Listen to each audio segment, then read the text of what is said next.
شہر کے کنارے ایک پرانا ویران گھر تھا جہاں کوئی قدم رکھنے کی ہمت نہیں کرتا تھا۔ کہتے تھے یہ جگہ آسیب زدہ ہے، یہاں جانا منع تھا۔ 12 سالہ عامر ایک رات سوچا اس نے اور جاننے کا فیصلہ کیا کہ آخر اس گھر میں ایسا کیا ہے۔ جیسے جیسے وہ آگے بڑھا اس کی ٹارچ بار بار جلنے اور بجھنے لگی۔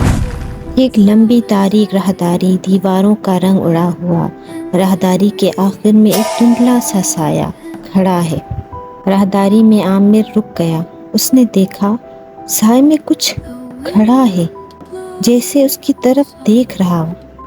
راہداری کے آخر میں ایک دروازہ نیم کھلا ہے، اندر کا بلب ہلکے سے جھول رہا ہے۔ عامر کا ہاتھ لرزتا ہے۔ لرزتے ہاتھوں سے عامر نے دروازہ کھولا۔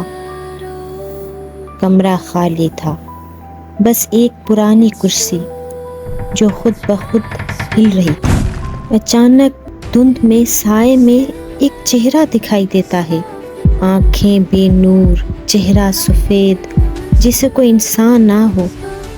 عامر نے دیکھا سائے میں ایک چہرہ جو اس کی طرف گھور رہا تھا، یہ کوئی انسان نہیں تھا۔ عامر چیختا ہوا پیچھے مڑا اور دوڑ پڑا۔ دھند میں ڈوبا راستہ، دور ہوتا ویران گھر، کرسی کا دھیرے دھیرے ہلنا۔